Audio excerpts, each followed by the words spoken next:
नमस्कार मित्रांनो. आजच्या व्हिडिओमध्ये आपण लेखनामधील पत्रलेखन हा टॉपिक बघणार आहोत. तर इयत्ता 10वी आणि 9वीच्या विद्यार्थ्यांच्या एक्झाम्समध्ये तुम्हाला जे उपयोजित लेखन म्हणजेच लेखन विभाग जो असतो तुम्हाला प्रश्नपत्रिकेच्या शेवटी, तर त्यामध्ये पत्रलेखन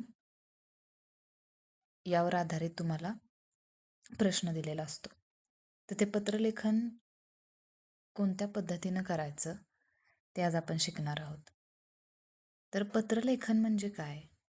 तर एखाद्या व्यक्तीपर्यंत आपले विचार, भावना, माहिती किंवा विनंती ही लिखित स्वरूपात पोहोचवणं.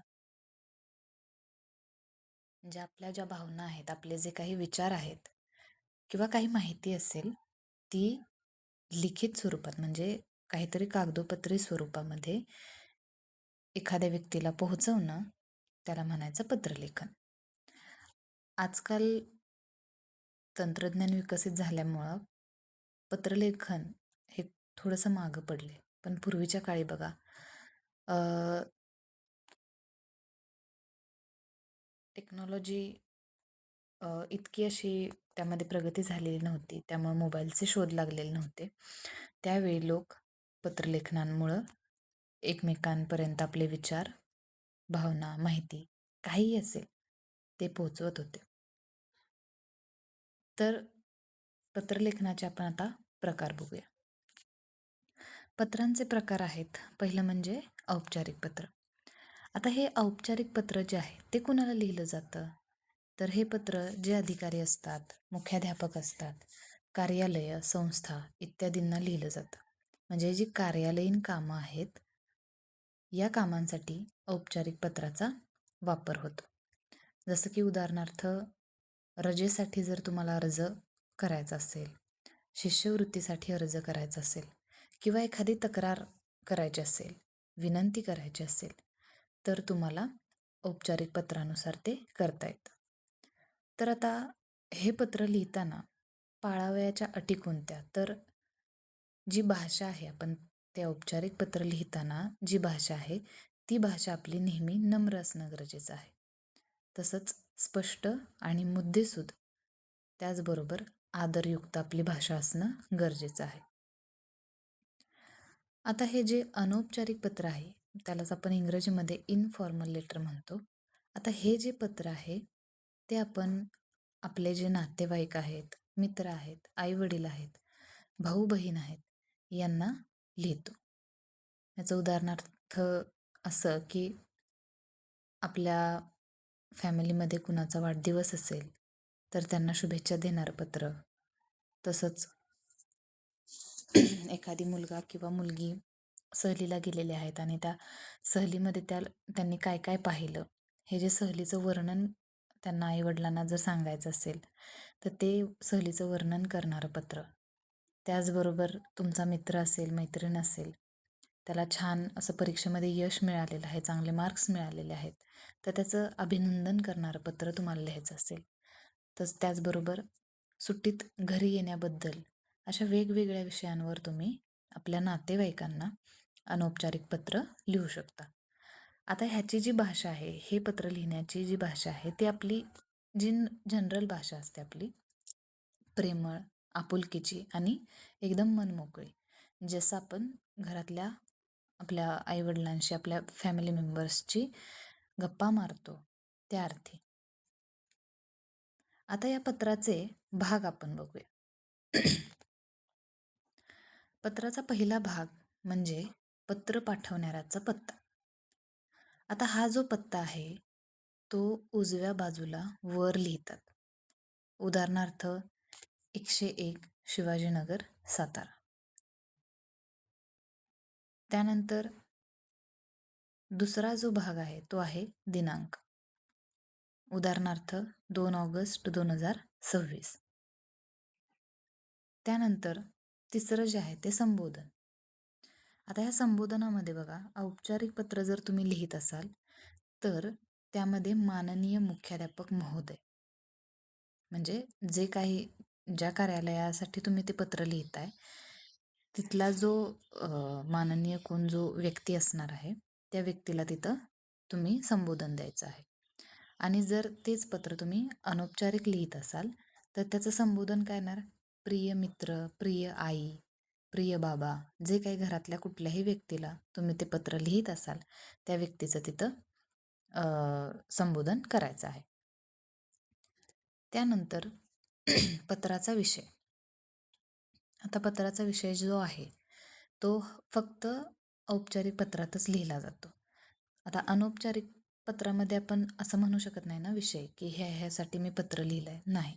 तर पत्राचा जो विषय आहे, तो फक्त औपचारिक पत्र म्हणजे काय आपण बघितलं तर जे कार्यालयीन कामांसाठी जी पत्र लिहिली जातात, त्याला औपचारिक पत्र म्हणायचं. मग त्या औपचारिक पत्रांसाठीच फक्त विषय त्यामध्ये लिहिला जातो.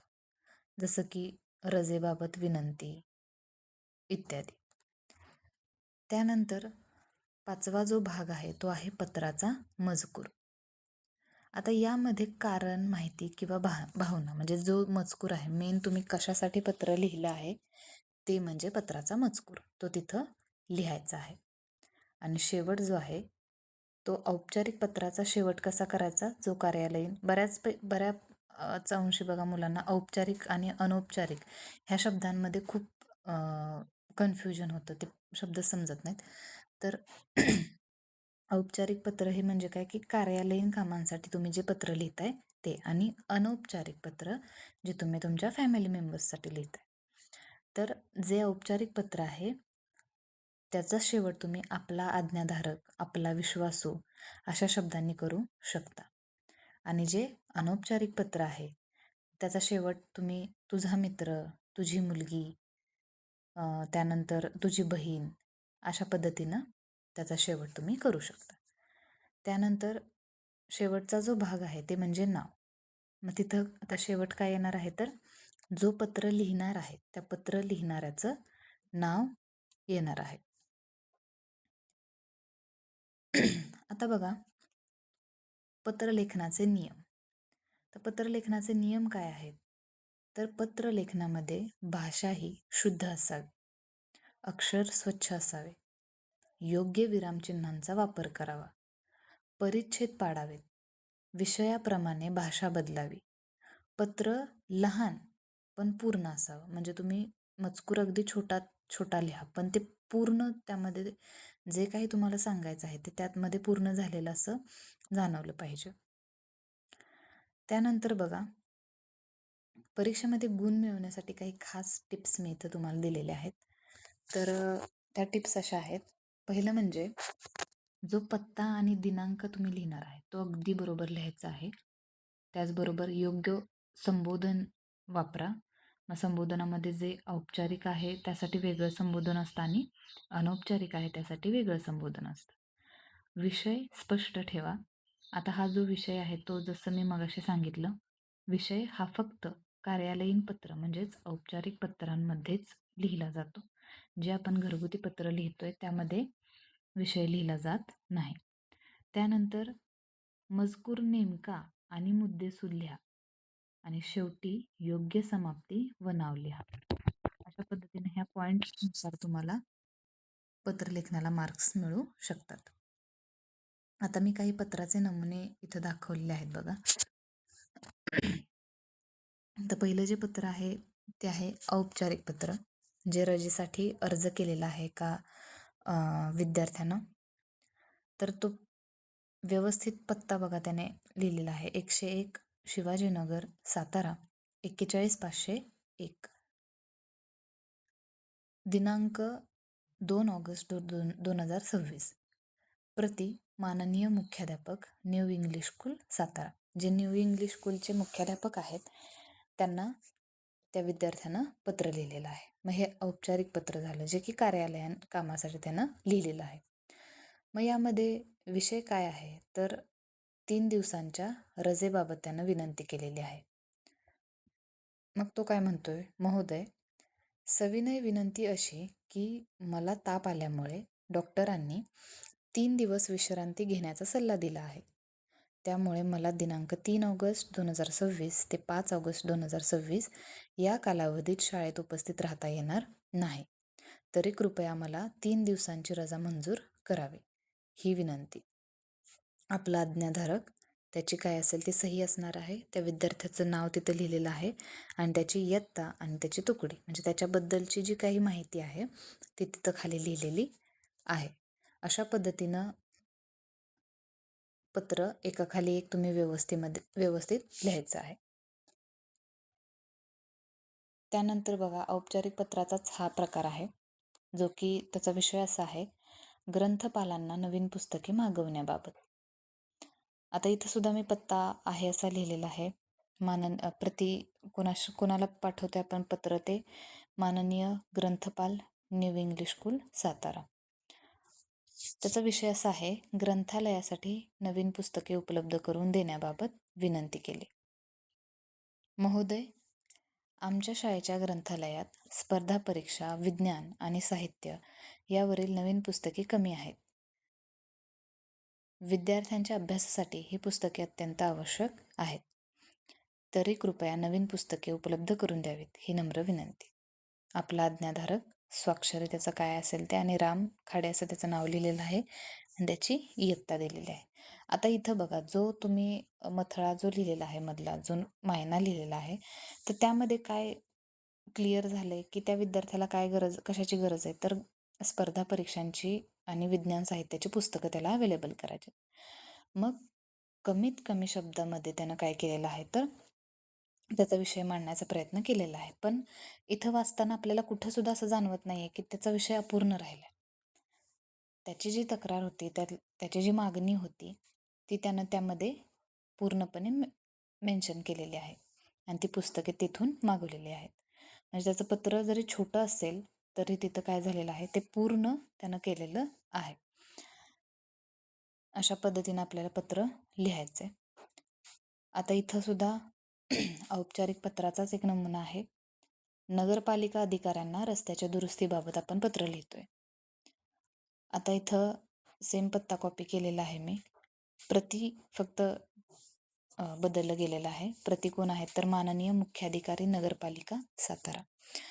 ज्याला पत्र लिहायचंय त्या पद्धतीनं ते पत्राच्या प्रतीचा जो टॉपिक आहे, म्हणजे जो पॉइंट आहे, तो बदलणार आहे.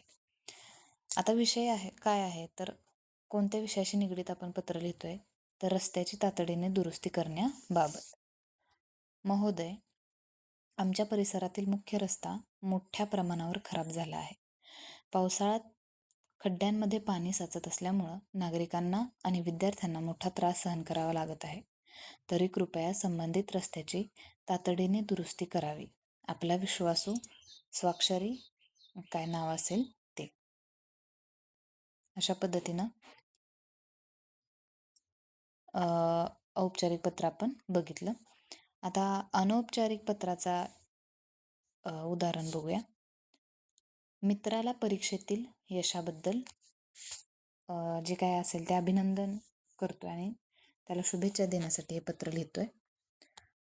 तर इथं सुद्धा सेंडरचा जो पत्ता आहे तो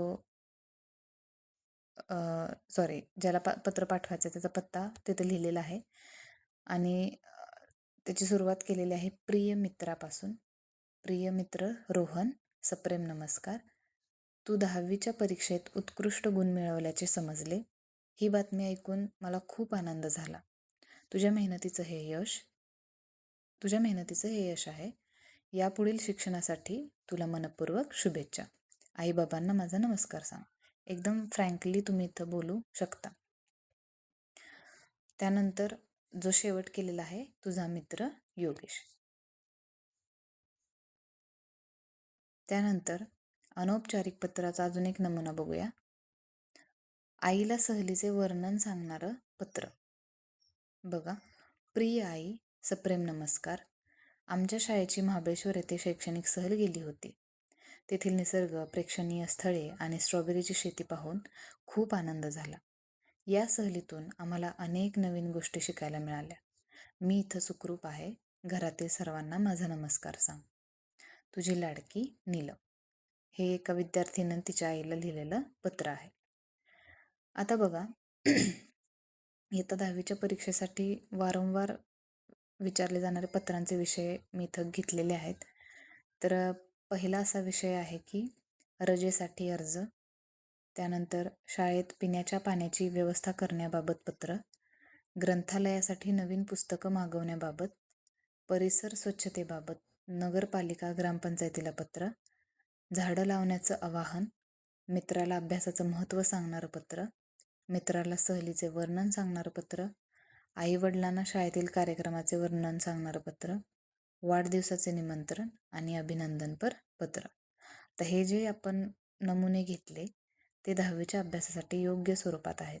त्यामुळं परीक्षेत प्रश्नानुसार पत्ता, दिनांक, प्राप्तकर्ता जो आहे, विषय आहे आणि मजकूर जो आहे तो आवश्यकतेनुसार आपल्याला बदलणं गरजेचं आहे.